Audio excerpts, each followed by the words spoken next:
ओम गीता अमृत दुहे नमः। श्री गुरु चरण कमलेभ्यो नमः। श्रीमद् भगवद गीता के भाव के साथ पूर्व में एक शब्द वाणी पर आया कि भगवद गीता अपने आप में पूर्ण शास्त्र है, क्योंकि पूर्ण परमात्मा की वाणी है। सत्य ये है कि भगवद गीता का एक एक श्लोक ही नहीं, श्लोक का एक एक चरण बहुत ही महत्व का है।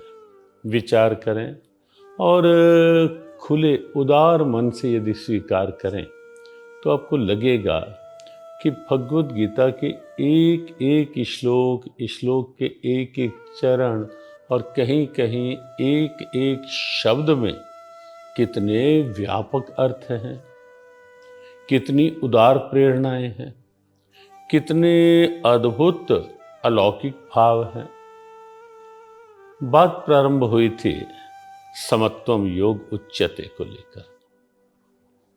उससे पूर्व चर्चा में भाव था तांस्तितिक्षस्व भारत, सहनशीलता, संयम, धैर्य, और उसी में से स्वाभाविक यह गीता सूक्ति सामने आई कि मन की समता का नाम योग है, मन की सम अवस्था।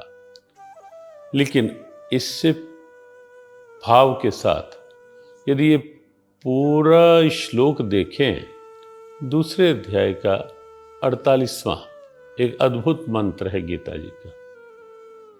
और सत्य में हमें गीता जी के कुछ अत्यंत महत्वपूर्ण, कुछ अत्यंत भीतर भावों के निकट, कुछ अत्यंत प्रिय श्लोकों में ये श्लोक एक लगता है। योगस्थ कुरु कर्मा संगम त्यक्त्वा धनंजय सिद्धे सिद्ध्यो समो भूत्वा समत्वम योग उच्यते। ये अवस्था बने कैसे?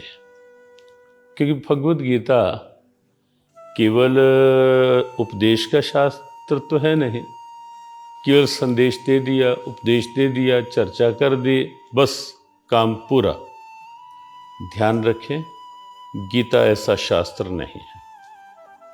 और इस बात पर भी साथ साथ विचार करें कि गीता की प्रेरणाओं को सुनकर फिर पढ़कर हमें भी ऐसा एक अंतर मन में भाव जागृत करना है कि गीता केवल सुनना पर्याप्त नहीं है, गीता केवल उपदेश नहीं है, गीता व्यवहारिक जीवन की आदर्श प्रेरणा है।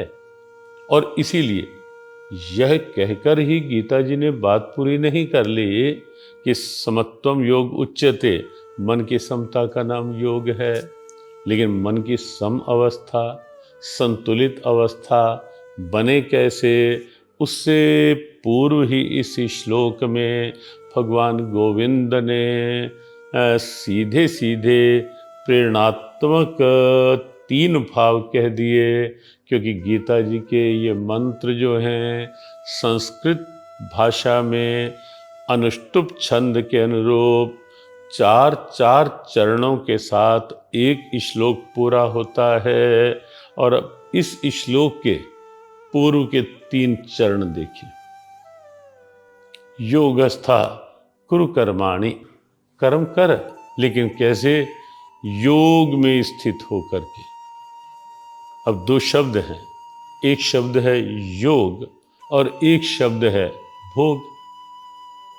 अब कर्म का लक्ष्य भोग है या योग है, विचारना चाहिए, विचारना होगा। कर्म का आधार योग है या भोग है? कर्म करते हुए मेरी मानसिकता में भाव योग का है या भोग का है, बहुत कुछ निर्भर करेगा इस बात पर। आप सोचेंगे कि ये योग और भोग का अंतर क्या है, दोनों क्या है? सकाम भाव से किया गया कोई भी कर्म वो भोग की श्रेणी में आएगा। जहाँ सकामता है, जहाँ अपनी इच्छाएं पहले आगे रख ली जाती हैं, जहाँ अपनी महत्वाकांक्षाएं सामने आ जाती हैं, वहाँ कर्म योगस्था नहीं, वहाँ भोग की स्थिति सामने आ जाएगी। मुझे क्या मिलेगा? और इसीलिए इससे पूर्व के मंत्र में विश्रुत गीता का मंत्र, उसमें श्री भगवान बहुत स्पष्ट कह चुके हैं, कर्मण्येवाधिकारस्ते मा फलेषु कदाचन। प्रयास रहेगा कि गीता वार्ता के, गीता चिंतन के इस सत्र में या इस प्रेरणा में एक एक सूत्र के साथ भगवत गीता में कहीं ना कहीं रमण करने का प्रयास करें। कुछ जहाँ जहाँ से कोई अच्छे पुष्प, सुबासित पुष्प और अच्छे और अधिक मिल सके, जो एक भाव के साथ और भाव आगे खोल सके, जोड़ सके, उनको भी साथ जोड़ने की। तो अब देखें, कर्मण्येवाधिकारस्ते, तेरा अधिकार कर्तव्य कर्म करना है। मा फलेषु कदाचन, फल की इच्छा नहीं, क्या मिलेगा ये सोच के कर्म नहीं, क्या कर सकता हूँ, क्या दे सकता हूँ, मैं अपना बेस्ट कैसे लगा सकता हूँ।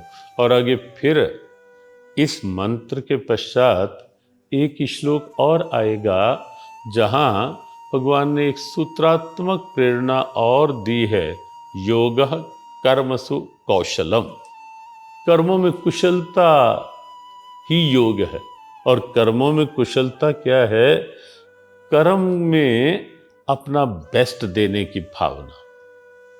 मैं क्या अधिकतम दे सकता हूं इस कर्तव्य की पूर्णता के लिए, इस कर्तव्य के अपेक्षित परिणाम सामने लाने के लिए, न कि मैं पहले यही सोचकर, यही चिंता लेकर बैठ जाऊं कि मुझे क्या मिलेगा इससे। ये योगा कर्मसु कौशलम नहीं। निश्चयात्मक बुद्धि, एक दृढ़ निश्चय के साथ मेरा कर्तव्य क्या है, मुझे क्या मिलेगा, ये संकीर्ण सोच है। और इसीलिए इसी गीता के भाव में यदि रमण करोगे ना, 47, 48, 49, 50, इन 4 श्लोकों में दूसरे अध्याय के रमण करोगे तो कहीं कहीं बहुत अद्भुत से शब्द भाव मिलेंगी, शब्द प्रेरणाएं मिलेंगी। जैसे 49वें श्लोक में भगवान ने कहा, कृपणः फल हेत्वा, फल की इच्छा के लिए कर्म करने वाले कृपण होते हैं, पार, कंजूस, अपनी क्षमताओं को बहुत सीमित सा कर लेते हैं। जिन क्षमताओं के माध्यम से स्वाभाविक अपार लाभ लिए जा सकते थे, और वो इच्छा रखकर नहीं, स्वतः स्वभावतः मिलते हैं, अनुभव होते हैं, भीतर से प्रकट होते हैं, वो ना लेकर के केवल अपने मन की सोच, संकीर्ण इच्छा, महत्वाकांक्षा, वहीं तक सिमटी हुई वृत्ति, उसी के निर्णय में लिपटी हुई बुद्धि, तो क्या होगा? कृपणः फल हेत्वा, गीता ने कहा, फल की इच्छा से कर्म करने वाले बहुत कृपण हो जाते हैं, अर्थात अपनी क्षमताओं को सिकोड़ देते हैं, भीतर ही भीतर उन्हें खुलने का अवसर नहीं देते। और ये मा फलेषु कदाचन, ये क्या है? मुझे क्या चाहिए, ये सोच नहीं, मैं क्या दे सकता हूं, ये क्षमताओं के साथ इतना अद्भुत न्याय है।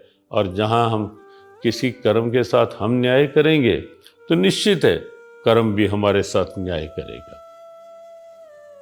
जहां हम उदार सोच बनाएंगे, प्रतिक्रिया में प्रभाव भी उदार होगा। और जहां हम संकीर्णता में बंद हो जाएंगे तो उसका जो प्रभाव, उसकी प्रतिक्रिया, वो भी तो उतनी संकीर्ण ही हो जाएगी ना। कृपणः फल हेत्वा, गीता जी ने कहा। लेकिन यहाँ योगस्था कुरु कर्माणि संगम त्यक्त्वा धनंजय, पहले योगस्था कुरु कर्माणि, कर्म कैसे करें? योग में स्थित होकर। और योग और भोग का अंतर क्या है? कर्म जब सकाम भाव से किया जाएगा, कर्म जब पहले से इच्छाएं रख करके किया जाएगा, तो निश्चित है कर्म योग नहीं होगा, वो कर्म भोग बनेगा। और जहाँ कर्म योग नहीं कर्म भोग है, वहाँ सम अवस्था हो ही नहीं सकती। क्योंकि जहाँ इच्छाएं होंगी, इच्छा पूरी होगी तो कहीं ना कहीं लोभ की उत्पत्ति, बहुत अधिक पूरी हो गई तो कहीं ना कहीं अहंकार साथ जुड़ जाएगा, नहीं पूरी हुई तो कहीं ना कहीं क्रोध आवेश होना प्रारंभ हो जाएगा। तो अब देखें, इच्छाएं रखकर भोग, कर्म भोग अर्थात इच्छा रखकर कर्म, और इच्छाएं होंगी तो मन सम कैसे होगा? कहीं क्रोध, कहीं लोभ, कहीं मोह, कहीं अहंकार, ये सब स्वाभाविक इच्छाओं के साथ जुड़ जाते हैं। और मन फिर, आप सोचें, क्रोध साथ रखकर मन शांत रह सकता है क्या? मन संतुलित रह सकता है क्या? मन सम रह सकता है क्या? कामनाओं का लोभ का रूप देने पर, लोभ ये भी, मन शांत रहेगा क्या? प्रैक्टिकली देखें आप, गीता जी के वाक्यों की एक प्रैक्टिकल अप्रोच जो है, एक व्यवहारिक सा भाव जो है, उसे हम साथ साथ देखते रहें। नोट भी कर सकते हैं आप, विचार भी कर सकते हैं बाद में। और फिर आप कहीं लगे तो अर्जुन ने जिज्ञासाएं की है ना गीता जी में, और गीता दर्शन में तो अपने मन की बात कहने की पूरी स्वतंत्रता है। तो हम अपने मन की बात कह भी सकते हैं, पूछ भी सकते हैं कि ये स्थिति कैसे, हर प्रश्न का उत्तर आपको गीता जी में से मिलेगा। तो यहाँ आप देखें कि अगर कर्म योग की स्थिति नहीं, भोग का स्थिति की ओर चला गया, तो समत्वम योग उच्यते की स्थिति बन ही नहीं सकती। मन कहीं ना कहीं वृत्तियों के जाल में उलझ जाएगा, मन कहीं ना कहीं वृत्तियों के घोर घने बीहड़ से वन में उलझ कर रह जाएगा, निकलने का रास्ता बहुत मुश्किल हो जाएगा। सम अवस्था तो बहुत केवल एक काल्पनिक सी स्थिति तब लगने लगती है कि जब बहुत अधिक अंदर हलचल होती है, अशांति होती है, और कामनाएं तो यही करेंगे। और इसीलिए बहुत से लोग ये कह भी देते हैं कि महाराज आप योग की बात तो कर रहे हो, लेकिन करें क्या, हमारा मन तो इतना उलझा हुआ है, इतना विचलित है, इतना व्यथित है, इतना अशांत अस्थिर है, तो योग की बात ही कैसे करें।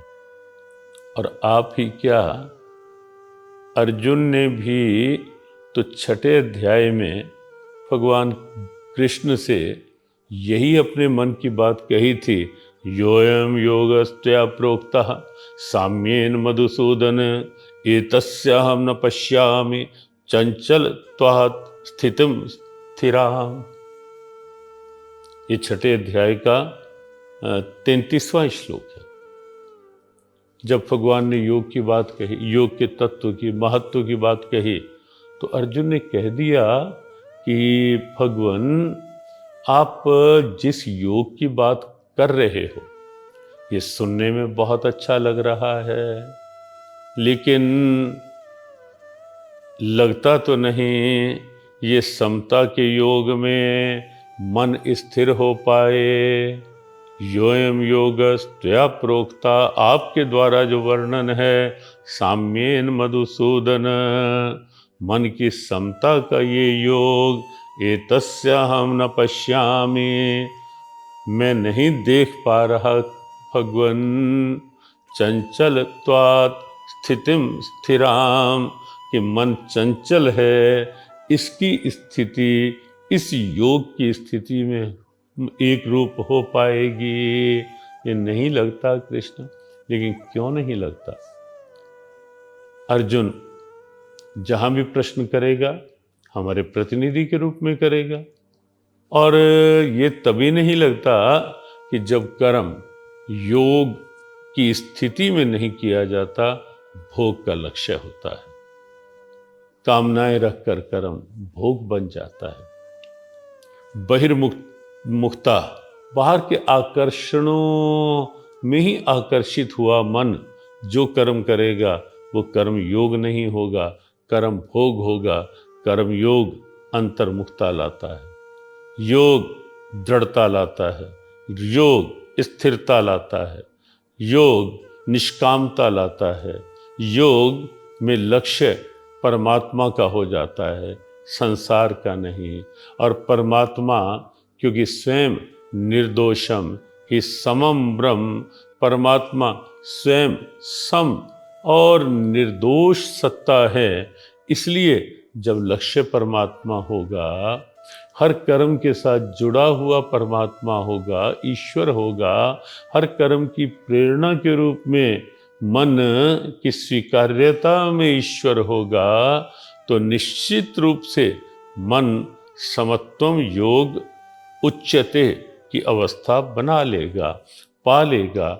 और जब लक्ष्य में परमात्मा नहीं, परमात्मा से योग नहीं, लक्ष्य में केवल संसार रहेगा, संसार लक्ष्य में होगा, तो वहाँ निश्चित है कि संसार की प्राप्ति के लिए, फिर संसार के बने रहने के लिए, संरक्षण के लिए बहुत सी स्थितियाँ, बहुत सी वृत्तियाँ साथ जुड़ जाएंगी। और वो सारी स्थितियाँ, सारी वृत्तियाँ मन को स्थिर कैसे रहने देंगी, आप सोचें। संसार जो स्वयं ही अस्थिर है, संसार जो स्वयं ही परिवर्तनशील है, उस संसार में मन को लगा करके कैसे हम कल्पना कर पाएंगे कि मन स्थिर हो जाए, मन सम हो जाए, मन शांत संतुलित बना रहे, समत्वम योग उच्चते की स्थिति प्रकट हो पाए जीवन में, संभव नहीं लगता यदि लक्ष्य संसार का होगा। इसलिए निश्चित करना होगा कि लक्ष्य तो परमात्मा है, और उसका सीधा सीधा तर्क, लॉजिक ये है क्योंकि जीव परमात्मा का अंश है, और बिना परमात्मा से मिले जीव की विश्रांति नहीं है, बिना परमात्मा से मिले समता नहीं है, बिना परमात्मा से जुड़े शांति नहीं है। परम गति, परम पद, परम शांति, परम आनंद, परम स्थान वो परमात्मा से ही है। इसलिए समत्वम योग उच्चते में लक्ष्य योग, योगस्थः कुरु कर्माणि, लक्ष्य योग होगा तो ही यह अवस्था बन पाएगी, मन की समता, मन की शांति। भगवद गीता की अद्भुत प्रेरणा है, अचूक प्रेरणा है। और हमें तो ऐसा भी लगता है कि भगवद गीता की कुछ सार प्रेरणाओं में एक अत्यंत महत्वपूर्ण प्रेरणा है, समत्वम योग उच्यते। पार्थ, मन की सम अवस्था, मन की शांत अवस्था, मन की स्थिर अवस्था का नाम ही योग है। गीता जी के इन अद्भुत, इन अलौकिक, इन उदार भावों के साथ जुड़े रहें और अपने मन को निहारते रहें, हमें क्या बनना है, किस ओर जाना है, कैसा जीवन जीना है। ओ ओ ओ